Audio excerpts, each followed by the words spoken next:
Corona संक्रमण के मामले देश में तेजी के साथ बढ़ रहे हैं और ऐसे में कोरोना के इलाज के लिए बेहद अहम ऑक्सीजन और एंटीवायरल दवा रेमडेसिविर की उपलब्धता को लेकर सियासत भी शुरू हो गई है। केंद्र की मोदी सरकार और गैर बीजेपी शासित राज्य सरकारों के बीच आरोप प्रत्यारोप का दौर भी अब देखने को लगातार मिल रहा है और इस बीच यहाँ पर दोनों ओर से जुबानी जंग छिड़ गई है। कोरोना के इलाज के लिए बेहद अहम ऑक्सीजन और एंटीवायरल दवा रेमडेसिविर की उपलब्धता को लेकर सियासत भी शुरू हो गई है। केंद्र की मोदी सरकार और गैर बीजेपी शासित राज्य सरकारों के बीच आरोप प्रत्यारोप का दौर शुरू हो गया है और दोनों ही ओर से जुबानी जंग छिड़ गई है। महाराष्ट्र के उद्धव ठाकरे से लेकर राजस्थान के सीएम अशोक गहलोत, दिल्ली के सीएम अरविंद केजरीवाल और पश्चिम बंगाल की मुख्यमंत्री ममता बनर्जी ने केंद्र से ऑक्सीजन उपलब्ध कराने की मांग उठाई तो बीजेपी नेताओं ने इन पर जवाबी निशाना साधना शुरू कर दिया। महाराष्ट्र के मुख्यमंत्री उद्धव ठाकरे ने कहा कि उन्होंने राज्य के लिए ऑक्सीजन की आपूर्ति को लेकर शुक्रवार को प्रधानमंत्री नरेंद्र मोदी से फोन पर बात करने की कोशिश की थी, लेकिन प्रधानमंत्री बंगाल चुनाव में व्यस्त थे, इसलिए उनसे बात नहीं हो पाई। इससे पहले उद्धव ठाकरे ने प्रधानमंत्री को पत्र भी लिखा था, कहा था कि अप्रैल के अंत तक राज्य को प्रतिदिन 2000 टन ऑक्सीजन की जरूरत पड़ेगी। अभी रोजाना 1200 टन ऑक्सीजन की खपत हो रही है। उन्होंने दक्षिणी राज्यों में स्थित स्टील प्लांट में विमानों के जरिए ऑक्सीजन लाने की अनुमति भी मांगी थी।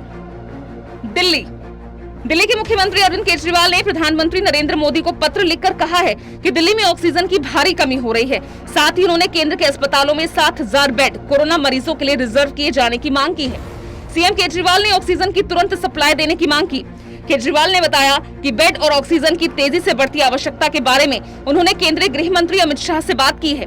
डिप्टी सीएम मनीष सिसोदिया ने भी कहा कि सामान्य से कहीं अधिक खपत के कारण दिल्ली के लिए आवंटित ऑक्सीजन की सप्लाई काफी कम पड़ रही है। ऐसे में केंद्र सरकार से ऑक्सीजन का कोटा तुरंत बढ़ाने की मांग की है। पश्चिम बंगाल में कोरोना के बढ़ते मामलों के मद्देनजर मुख्यमंत्री ममता बनर्जी ने रविवार को प्रधानमंत्री नरेंद्र मोदी को पत्र लिखकर 5 करोड़ 4 लाख और वैक्सीन की खुराक तुरंत उपलब्ध कराने की मांग की। ममता ने रेमडेसिविर और टोसिलिजुमैब जैसी दवाओं की भी मांग की है। इसके साथ ही पत्र में ममता ने बंगाल में ऑक्सीजन की कमी से भी पीएम को अवगत कराया। उन्होंने पीएम से निवेदन किया कि जितनी जल्द संभव हो बंगाल को ऑक्सीजन की निरंतर आपूर्ति सुनिश्चित की जाए।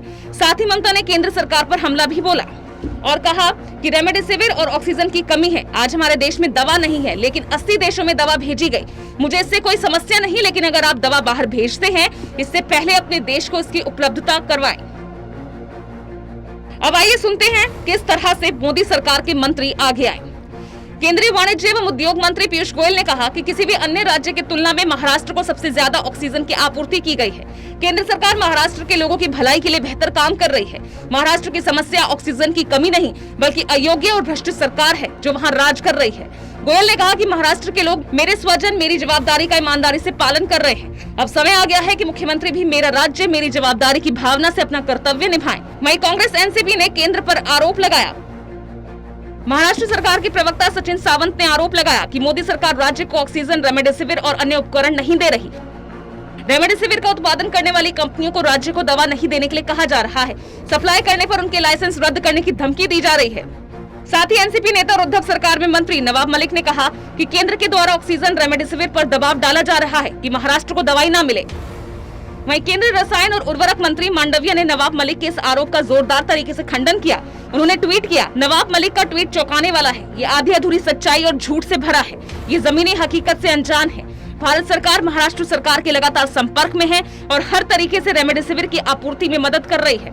साथ ही महाराष्ट्र के पूर्व मुख्यमंत्री देवेंद्र फडणवीस ने कहा कि हमने 4 दिन पहले ब्रुक फार्मा से रेमडेसिविर की आपूर्ति करने का अनुरोध किया था, लेकिन तब तक अनुमति नहीं मिल पाने की वजह से वो ऐसा नहीं कर सके।